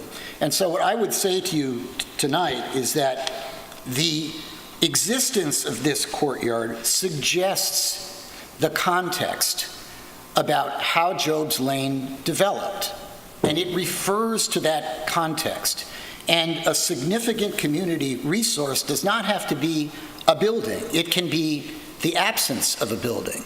And so I think you make a terrible mistake to write off this space and say we can't do anything about it. It is a character-defining feature. Your comprehensive plan speaks of, before I get to that, I just want to say that Nelson Pope and Voorhees, I was looking through the documents, and I'm not telling you I've looked through all of them, but I think I got most of the significant ones, and I was looking in vain for any discussion of the impact to the historic district here. There's no discussion whatsoever in the EAF Part 2. The EAF is the Environmental Assessment Form. That's the form, that form can be written by NPV, but they don't decide these issues. You decide the issues. There isn't one word in that EAF Part 2, which is supposed to be the basis for your determination, that even mentions what the impact is to the historic district. It just says it's a site in the historic district and leaves it at that. That is a serious omission, because your obligation under SEQR is to take a hard look. That's a term of art, a hard look. Courts want to review a record that shows that you had a robust conversation about impacts, understood the standards, and applied them. Your comprehensive plan gives you some guidance. It recommends that the village center focus on pedestrian linkage between cultural and community facilities, and it names the Village Hall, the Parish Art Museum, and others. It suggests also, one of the good things about comprehensive plans is they verbalize the things we all should be thinking about. That there's a need to alert visitors more, that the village has more to offer than just shopping, and that we should be encouraging walking in the village. And it notes that the village's noted features and best loved features are features that are pedestrian oriented and suggest historic importance. And, I can say to you, I've had some experience, as some of you may know, getting a little closer to the way government works in the town of East Hampton, and we're working very hard on some village plans, Hamlet Center plans, we call them. And I have to tell you that if you don't have these enticing spaces where people can get off the street and don't have to walk down a solid row of stores, when you don't have that, I can't tell you how hard it is to create that in the future, to make that happen. We're working on Hamlet Center plans we're going to be discussing tomorrow, and one of the main goals of the ways to improve our little communities is to create spaces like what you already have on Job's Lane, so that people can sit, have a cup of coffee, talk. That is what makes a village. It isn't a row of slick stores that line up on the street. And if you need any evidence of that, East Hampton Village is a beautiful village, but some of the criticism of East Hampton Village is that there's just too much of that going on. And so what I'm saying to you tonight is that this is a very serious issue about the future of what Job's Lane is going to look like, and whether you can and have the will to preserve it. Because site plan review doesn't mean I can come in and say, as NPV said in a memo, this won't change the level of development permitted under current lot configurations. That was their comment. And I looked at that and I thought, that's not right. And it doesn't say anything. Because when you come in for site plan, it doesn't mean that the applicant can build to the limits of zoning. You, as a planning board, have the discretion to shape the site plan. And that means you can make it smaller. If you think it's important to have an access behind Job's Lane and they have to lose 15 feet, you have the power and the authority to do that. And these are issues that you should be exploring. It means nothing to say that this won't change the level of permitted development. Also, it's incorrect. They need a variance to do this plan. They need 2 variances. Is that a good idea? Is it a good idea to have side-to-side buildings? We're talking about what you want for the future of the town. I'm sorry, the village. And my point is, you have the power and the discretion to look this over more carefully and make nuanced decisions and make this a better plan. I might also say, because I know that there is a trustee from the village, that if it were important enough, and if the will was there, the Village of Southampton should immediately go to the town of Southampton and ask for CPF funds and talk to the developer on this site and see if they can purchase down they can come to some agreement to purchase down some of the yield that otherwise might happen here. This issue is that important. It is that important. The variances really need to be discussed. They show that this project is not in compliance with the law. It produces a building, that goes from lot line to lot line, and it means, in the fact that they don't have adequate parking, they can say, okay, well, we don't have adequate parking now. No, they don't. But the trade-off is they have a fantastic visual and community amenity there. It doesn't mean that when we tear it all down and start over, that we can get an automatic variance from the parking. And I would remind you that a parking variance contradicts your comprehensive plan. Why? Because it means bringing in more cars, not being pedestrian friendly. It reduces pedestrian access. It is not a variance that you should be happy with. And this is an issue for you right now. You get preliminary approval in advance of the zoning board acting. And I might add, there should be some communication here among the boards. You've notified the two boards. They're called involved agencies. That means they're permitting agencies. And I think before you make a determination about what the impacts are or are not on the site, you might want to communicate with your Board of Historic Preservation and Architectural Review and get some kind of commentary from them and see how they feel about it.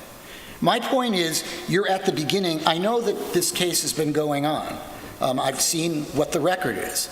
But in many ways, you've looked at the technicalities of the site plan review. The engineers have talked about the drainage. You know something about the septic system. But you're hitting the small issues and you're ignoring the elephant in the room.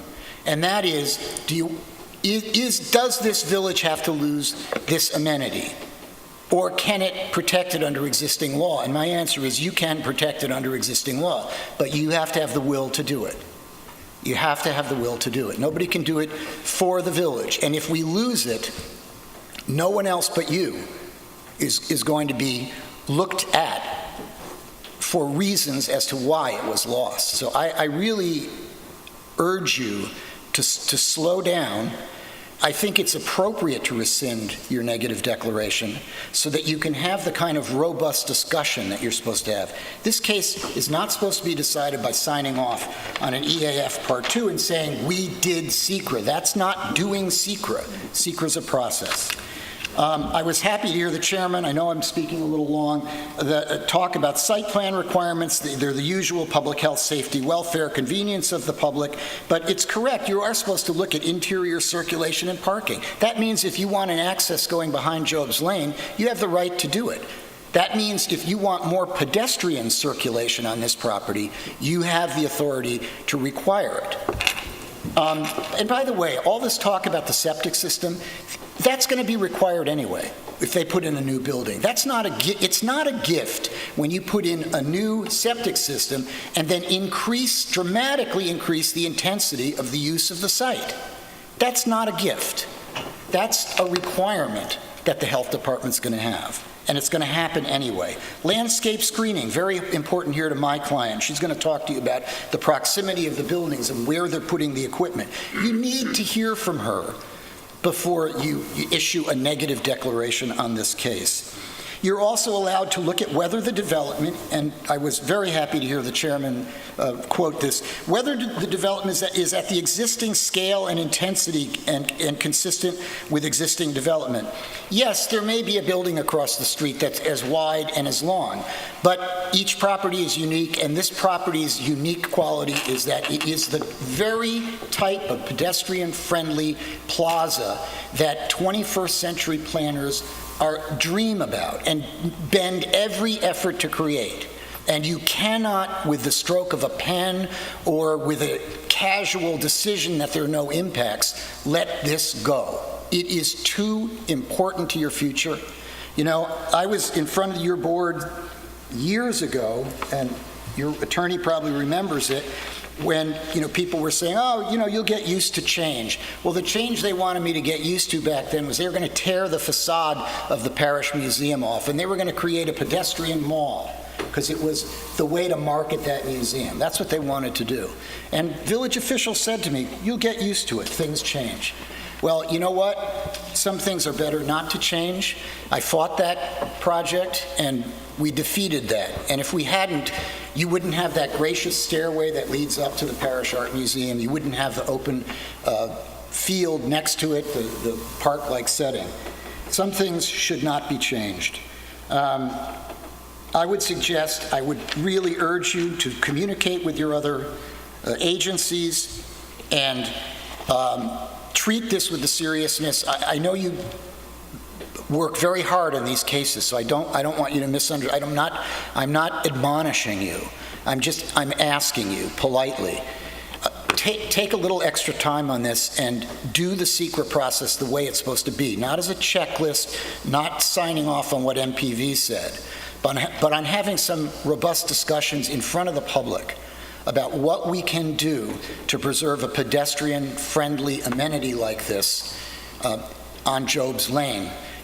In a very real way, the future of this village, as the beautiful community that it can be, it rests in your hands. And we're really looking for you and hoping that you rise to the responsibility and give this the thought it deserves.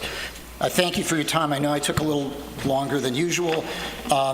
Sue Madonia is here. She'd like to read a letter that has some closer facts about what she thinks are wrong. Thank you. Thank you for your service.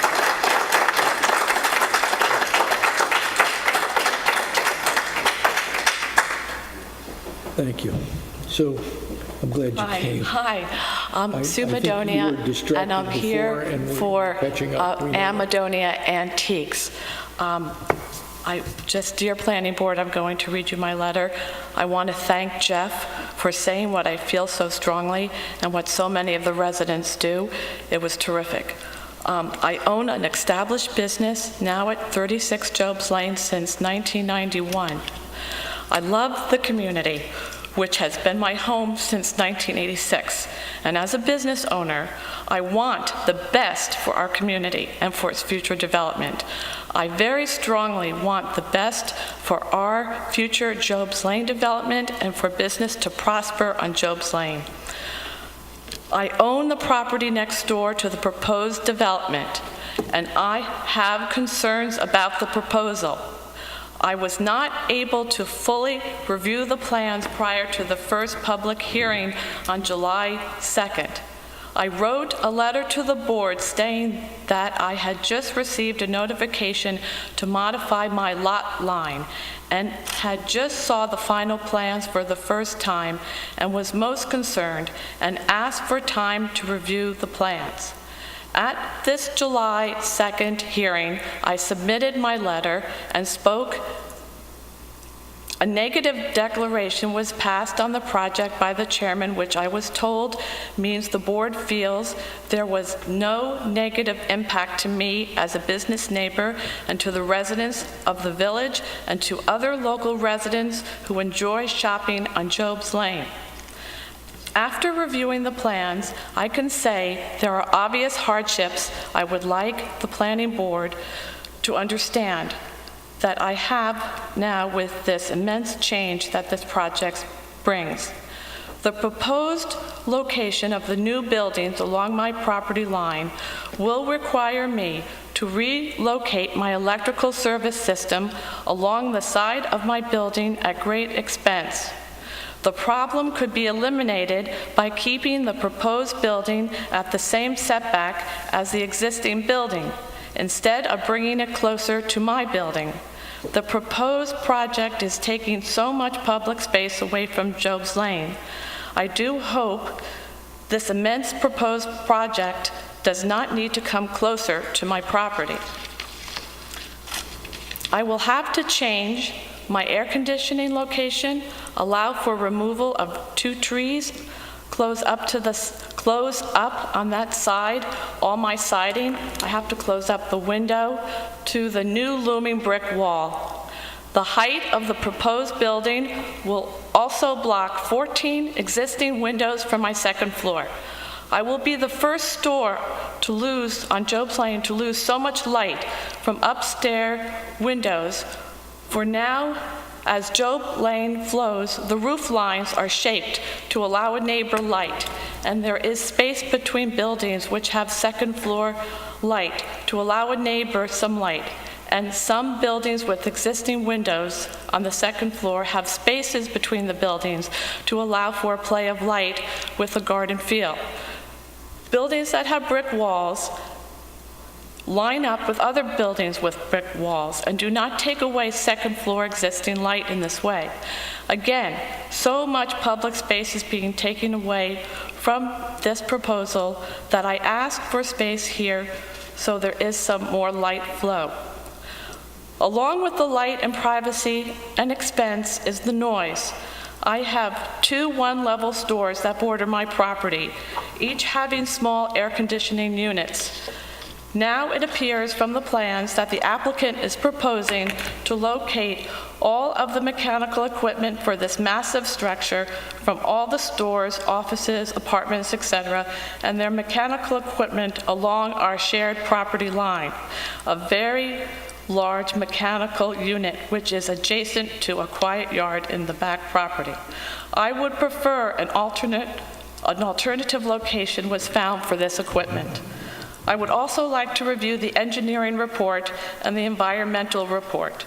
I am also greatly concerned about the impacts to my property during construction and would appreciate more time to work with engineers to assess the potential for damage to my property during and after construction, particularly given to that the new foundation is to be dug directly along our shared property line, and the applicant plans list the foundation of my building as unknown. I do not believe that adequate consideration has been given to the immediate neighbors of this project during the planning stages thus far. I also believe that the proposed new buildings will have such a change to the neighborhood that if we were all allowed to develop our properties like this, I am worried that the character of our Job's Lane will no longer exist. I ask the board to reconsider this proposed plan and to reconsider working with the existing type of shopping experience that is there. I am asking the board for more space, to please consider my hardship and my expense from this proposed project. I do not think the Falk and Falk building, which is a very lovely building in town, has caused such hardship to its neighbors and does fit in where it's placed opposite the street. So thank you for my concern. Thank you. Okay, thank you.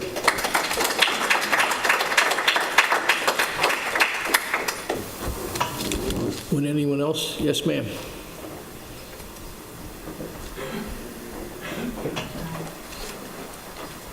Good evening.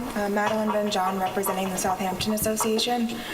We did submit a letter before last week's work session that I think you should have all been able to review. And we also have letters here to submit now from an additional 27 residents. If I can submit that to the record.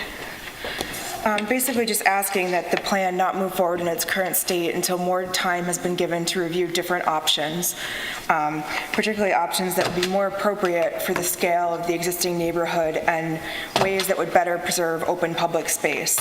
I don't want to repeat everything that's already been said, but we are concerned that the review has gone too quickly and that enough attention hasn't been paid to really how inconsistent this is going to be with the surrounding area. There may be a comparably sized building across the street, but variety of buildings is part of the charm of Job's Lane as it is. And if all of the buildings were to become larger, each one saying, well, the one next to me is just as big, then there you go, now the whole street has changed.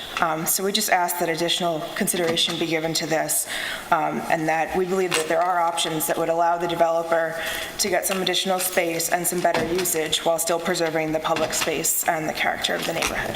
Thank you. Thank you, ma'am. Are there any others who would like to speak? Okay. Questions, comments? I had a question for Bo or Kathy, I don't know the answer to. Is there a time limit to the rescission of the neg deck if it were to be done? I don't know the answer to that. Whatever it would, I doubt if it would be applicable while the public hearing is in progress. In other words, so many issues have been raised, I'm certainly not prepared to decide whether to have a rescission Continue or the not, public but I want to think about it, but I don't I can want get you a another memo 30 on days I to... can get you a memo on it, but in the meantime, just continue the public hearing. Yeah, that would be timely. Yeah,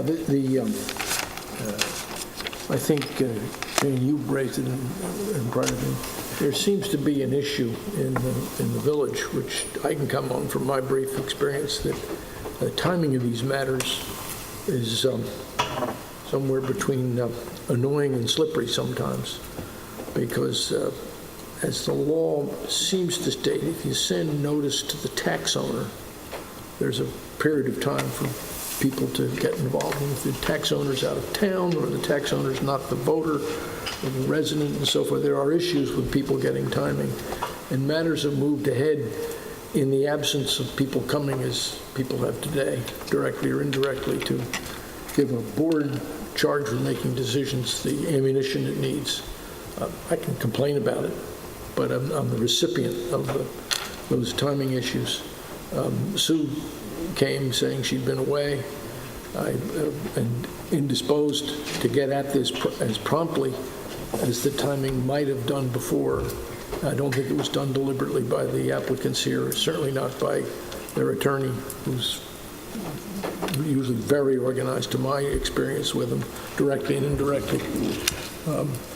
There are very few attorneys in this town that haven't represented me in one matter or the other, for me and against me. So I understand there are differences in timing, but the applicant in this matter, as attorney's pretty meticulous in following not just the letter of the law, but doing it properly.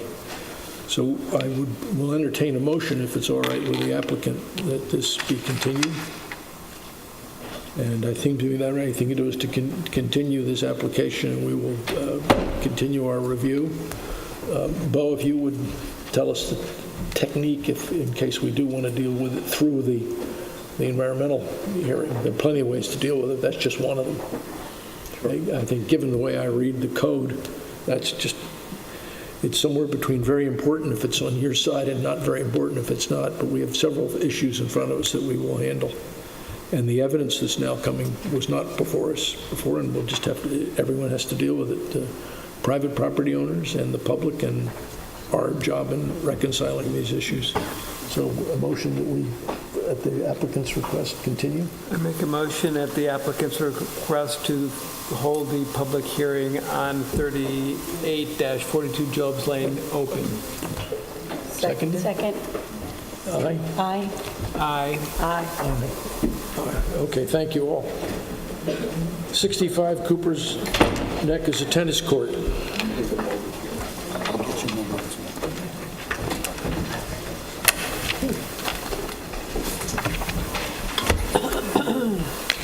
We had a lot of stuff to be done on this before, Kathy. Did it come to you in time, or are we going to have to push this forward? On the tennis court, there's a request from the applicant to adjourn to the next meeting. It is, okay. Other than being north-south, I know nothing about it. I know the spot. All right, so... There are a number of items missing. That's right, okay. So on that, I'll entertain a motion. I make a motion at the request of the applicant to adjourn Cooper's Neck LLC, 65 Cooper Neck Lane Tennis Court. Okay. Seconded? I second it. Seconded? Aye. Aye. Aye. Aye. Okay, the ayes have it. Okay, we have lot line applications for the Wyman property. I think it was questioned on that when you get down to Pond Lane. Is there someone to speak on the Wyman property? Bill, is that you? That is I. Okay. Actually, my partner is here this evening. She was attended the last meeting for me because I was in the process of attending my daughter's wedding, so Congratulations, by the way, I heard about that. that's the reason I wasn't They here. leaked out an exercise class, nice going. Congratulations. Thank you. Sir. Worked well. I don't know how much more I need to present. I believe that it's a fairly straightforward lot line modification and asking you to confirm what you did when you approved the subdivision, that those curb cuts are where they show on the subdivision map. Yeah, Kathy, you didn't detect any anomaly, did you? No, when we reviewed the prior decision and the maps, and at this point, they're asking for a lot line modification to give a little bit more room to show you on the map. For the southerlymost lot, right? Make this lot a little bit bigger. There was a decision a couple of years ago to change the southernmost lot for Mrs. Cheryl's garden, I believe it was. Correct. Yes. And so that lot got smaller, so the proposal makes it a bit larger, but the location of the driveways is consistent with what was looked at previously, and it had all to do with site distances and making sure there'd be adequate drainage related to those curb cuts. And they've done a great job creating a revegetation plan that includes stormwater management. It's a little bit of green infrastructure there. Okay. And also will create great site distance for these driveways, so. Changing, things about this lie ahead, but in terms of Pond Lane and everything, it's a responsible setup. Yeah. It's, but at this point, it has to go for public hearing, so I would suggest that it be put on for. Public hearing? All right, then we'll entertain a motion, I guess, that we have a public hearing on the application of 2148 for the... Make a motion to schedule FHW Limited Partnership for public hearing at the next regularly scheduled planning board meeting. It's Tuesday, September 4th Okay. at 5:30. Tuesday, September 4th at 5:30. You happy to second it? Second. Seconded. All in favor? Pam? Aye. Yay. And the ayes have it. Thank you. Just so you know, it's important to us because we did get a wetlands permit from the Board of Appeals. We've talked to the Board of Trustees. So in order to do this, everybody has to be on the same page. Okay. I've had border issues with Frank Wyman for 40 years, so I understand. Okay. Personally. Okay. Subdivision, I think on 83 Fowler LLC, it is my understanding that we're down to, everything's been suitably recorded, I guess, or is subject to its being Something recorded. hasn't. The board we have before you is a we have one decision conditionally approving the application. I didn't see that. Based upon the fact that there's health department approval already. Application copy. Thank you both. This is conditioned upon the applicant submitting approval for the village planner and the village attorney of covenants for the wetlands. Other than that, there is no condition, and the matter submitted for your approval. An affirmative vote on the motion would be to approve the application subject to the conditions stated therein. Okay, the application, I have a copy here. Now, where's the Original is over here. You got the original? I have the original. Okay, we'll entertain I make a motion to approve the written decision on 83 Fowler Street LLC. Seconded. Seconded? Okay. Any complaints about the marking back from the pond? No complaints. You in favor? Aye. I'm in favor. Aye. Aye. So the 4 attendees vote affirmative. Thank you, Board. Thank you, Bo. Thank you. Bruce, so thank you. I always do, thank you. And thank you for telling me. Thank you for your patience, sir. Thank you. Thank you, Bob. Okay, on site plans, Beechwood Latch is adjourned, I see, on the schedule, so we won't discuss that. I guess they're intending to come next month, Kathy? Do we know? It's adjourned in perpetuity and pending Board of Zoning Appeals. Oh, it's still back, it's back there. Well, no, it had been, they granted relief. We got an opinion from them. Exactly, but if you remember, I am not the consultant on this. Oh, I forgot. Time out, not for her. Okay. Well, I guess we just assume it's adjourned to an unspecific date. We just wait because it's back with, okay. We're monitoring. Thank you. John Danielson is adjourned also, this says. We're still working, I guess, there on parking. Yeah, Kathy, what is, or Antoinette, we've sent letters to this man? I don't remember the status now of, this has been, I think, more than a year now. Well, the most recent is that they resubmitted, and he showed a plan that shows parking and ramp, and it just, he needs to go to zoning board. So Jackie has informed So him. you guys are working on a memo to that effect? Yeah. All right, so we'll have a memo shortly on that for consideration by the board. I'll check in with Jackie. Okay. Adjournment to a work session for the next one, which is the bank by Bowden Square, so that was adjourned on their motion. Okay. I need to make a motion at the request of the applicant to adjourn Hampton's HGA LLC to the work session on August 27th. Second? Aye. Aye. Okay, that's adjourned. Aye. All right, McDonald's, it's under, that I believe we take no action on because its plans are being reviewed by NPV, right?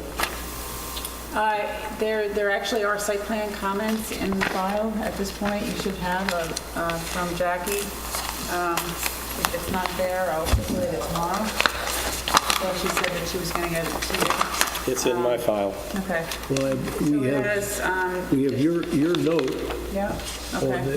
the seating and seats and stuff, which Okay. was dated July 27. And then updated, you have the one updated August 6th, today?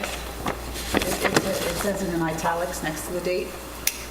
In my memo, it's highlighted on mine. You see? August, oh, updated, yes, updated. yeah. Okay, so this one has now been updated as of today. Basically, you've given them this and they haven't gotten back to you about it. They haven't gotten this part yet, because I just updated it today. Okay. All right. So we'll circulate that to the applicant. Right. So I guess that we, on that one, we have to, next thing we would do would be to get it, have a public hearing on this. Right. They should respond to Kathy's comments before we schedule that. So we wait, we just say we'll do it if we get the comments. Sure. Would that be adjourned at the request of the adjourn applicant? it. Adjourn it for all purposes. Make a motion Adjourn to for all adjourn purposes and McDonald's see what they can USA do. LLC at the request of the applicant until for them to have an opportunity to respond to the site plan review. I'll second it. Aye. Aye. Okay. Aye. That's been passed. Okay, we have a few issues here that some I want to bring up. The minute approvals, I can find none of those minutes on the website or anything. Well, they don't go to the website until you guys approve them. So once you make a motion, then I send them to Jackie or Diane and Daniel Okay. Byrne, and then they're posted to the website. May I want to make a request. I want to look at these minutes because when I went to go get them at the building department, Yeah. they said, oh, the only way we give them to you is you go get them on the website. That's what they told me. Jackie told me that. Those are the ones that are adopted, but before they're adopted, you get to... We all get sent. Well, I said I'd like to get them, and she said, well, go to the website. So I've been going to the website, and I don't... No. So we got, can as a request, I Can- can't, I know. I send them to you, and you you vote. ask Jackie, and I'm going to ask Jackie, how can I get copies of that? They're emailed to you. Well, I know, and I've been trying to send them back to you, and whoever they go, I want to see them. I'm not sure what, I'm not sure. I'm analog. I'd like to see a copy in writing. They're sent to all of print us. them Your out. name's on the list. Yeah, and I print them out, and I send back comments to her, and then I haven't gotten them back on the comments. Oh, you I want to sent see her. it again after, we didn't understand that. Sorry, I didn't understand that either. Okay, No. right. You I just you want to did get the finals someday. Exactly, yes. You responded, and there was no I have response not. back. Yes. Well, we went back and forth a couple of times. Okay, and I- but it wasn't... By the yeah. way, it's not your fault. I didn't do them right, and I've now learned how to mark them, so you can see, I'm doing, I improving used the to do one editing. last one, I think you might have put comments on there. I haven't had a chance Okay. to look at that one yet. All right, Okay, so sorry, I didn't This is understand that not a either. complaint so much as. No. For my Because you- shorthanded yes, tech skills, I need an improvement, for me. You guys may not. Yes. He just wants to see my revisement? Yeah, that's. Right, that's what it is. Yeah. Okay. No problem at all. I would like to do two things. I would like to close the meeting by motion. I make a motion to- I'd like to bring 7 matters up for information and request. Can we do it in executive session, Council? Or do I call these people up and see them separately? I'd like you there too, and Kathy. I got 3 requests for Kathy, and I want to tell you I propose to do 4 things for our protection. Then I would suggest we do it at the next work session. I would like to do it tonight because I plan to take Can't answer your question. 4 of these matters up I with the can't answer- trustees on Thursday. Can't ask your question whether it should go into executive session. It's not a matter of personnel. It's not apparently a litigation issue. Therefore, I see no reason why it would go to executive session. There might be another matter that I could look at. but I'll tell you, these are requests that I want to inform the trustees of on behalf of this board, if I, at least for the moment, want to be chairman, on which, for our protection, I would like possibly outside legal opinions from counsel who's not counsel to other boards or counsel to the trustees, et cetera. So they're legal matters, shall we say. They're not, so it's not personnel, it's not in that normal, that's why I'm raising the issue. Before we close the meeting. You can discuss it. Okay. I'll entertain a motion that the meeting be closed. I make a motion to close the meeting. This is the, okay, seconded? Second, aye. All in favor? Aye. Okay. So